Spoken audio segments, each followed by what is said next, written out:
നമ്മുടെ COP16 വളരെ important ആയിട്ടുള്ള ഒരു സ്റ്റാൻഡേർഡാണ്, ശ്രദ്ധയോടെ കൈകാര്യം ചെയ്യേണ്ടതാണ്.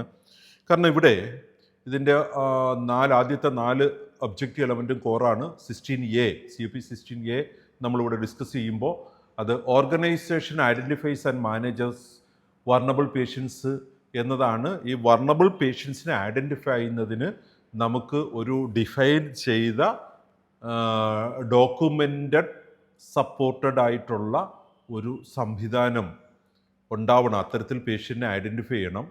അങ്ങനെ ഐഡൻറ്റിഫൈ ചെയ്യുമ്പോൾ നമുക്ക് എന്താ ചെയ്യേണ്ടതെന്ന് പിന്നെ കൺഫ്യൂഷൻ വരില്ല. ചിലപ്പോൾ ഈ വർണബിൾ പേഷ്യൻസിൻ്റെ കാര്യത്തിൽ, ഒരു ഹൈ റിസ്ക് പേഷ്യൻസിൻ്റെ കാര്യത്തിൽ ഒരു സർജറിയും അനസ്തേഷ്യയൊക്കെ കൺസേൺ വാങ്ങുന്നു എന്ന് നമ്മൾ പറഞ്ഞ പോലെ ഒരു കൺസേൺഡൊക്കെ വാങ്ങേണ്ടി വരും. ചിലപ്പോൾ നമ്മൾ ഇൻഡിപെൻഡൻ്റ് ആയിട്ടൊരു തീരുമാനം എടുക്കാൻ പലപ്പോഴും പ്രയാസപ്പെട്ടേക്കാം. ഇപ്പോൾ ഒരു സൂയിസൈഡ് അറ്റംപ്റ്റ് നടത്തി എത്തിയ പേഷ്യൻ്റ് ആകാം, സെൽഫ് ഹാം ചെയ്തതാകാം. Some cases pregnant patients will come in a vulnerable state. അപ്പോൾ അവിടെ റെസ്പോൺസിബിൾ പേഴ്സൻ്റെ നിന്ന് കൺസേൺഡൊക്കെ വാങ്ങേണ്ട ആവശ്യം നമുക്കുണ്ട്. ഇത്രയേ ഉള്ളൂ. നമ്മുടെ വർണബിൾ പേഷ്യൻസിനെ ഐഡൻറ്റിഫൈ ചെയ്യുന്നതിന് നമുക്ക് റിട്ടേൺ ഗൈഡൻസ് ഉണ്ടാവണം. അതിന് നാഷണൽ ഇൻ്റർനാഷണൽ ഗൈഡ് ലൈൻസ് ഉണ്ട്. നമ്മുടെ ഹെൽത്ത് മിനിസ്ട്രി ഇറക്കിയിട്ടുള്ളതും WHO-യുടേതുമായ ഗൈഡ് ലൈൻസുകളൊക്കെ നമുക്ക് ഈ കാര്യത്തിൽ വളരെ കാര്യക്ഷമമായി നമ്മുടെ ഹോസ്പിറ്റലിൽ ഉപയോഗിക്കാൻ പറ്റും. അത് തന്നെ നമ്മൾ കൈകാര്യം ചെയ്യുമ്പോൾ നമുക്ക് പലപ്പോഴും പീഡിയാട്രിക് പേഷ്യൻസിനെയോ അല്ലെങ്കിൽ എൽഡർലി പേഷ്യൻസിനെയോ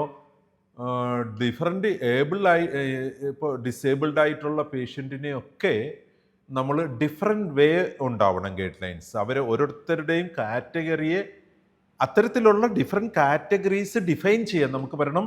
അങ്ങനെ ഡിഫൈൻ ചെയ്ത ഡോക്യുമെൻറ്റേഷൻ്റെ സപ്പോർട്ട് നമുക്കുണ്ടാവണം.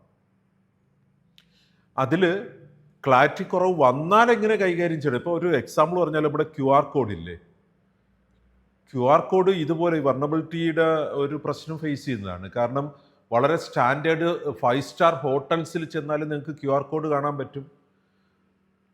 മീൻ വിൽക്കുന്ന കടയിൽ പോയാലും QR കോഡ് കാണാൻ പറ്റും. ഫുട്പാത്തിൽ കാണാൻ പറ്റും.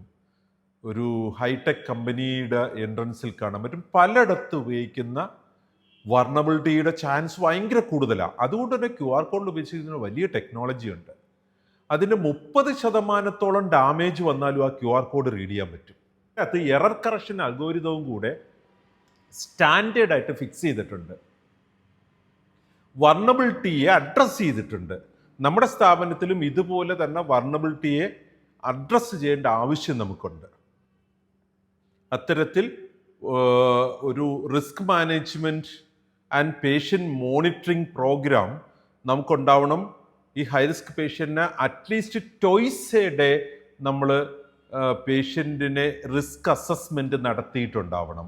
പലപ്പോഴും നമ്മൾ 24 മണിക്കൂറിൽ ഒരു തവണ റീഅസസ് ചെയ്യണമെന്ന് പറയുമ്പോൾ ഹൈ റിസ്ക് പേഷ്യൻസിനെ ട്വൈസ് എ ഡേ നമ്മൾ റീഅസസ് ചെയ്യണം. COP16A the organization identifies and manages vulnerable patients. അവിടെ അതിനുള്ള ഗൈഡ് ലൈൻസ് ഉണ്ടാവണം. വർണബിൾ പേഷ്യൻസിനെ how to manage that should be a written guidance based ആയിരിക്കണം. അത് national international guidelines already available ആണ് നമ്മുടെ ഹോസ്പിറ്റലിന്. അതിൽ നിന്ന് ഡിറൈവ് ചെയ്യപ്പെട്ട ഒരു ഗൈഡ് ലൈൻസ് ബിൽഡ് ചെയ്യാം, അത് ഫോളോ ചെയ്യാം.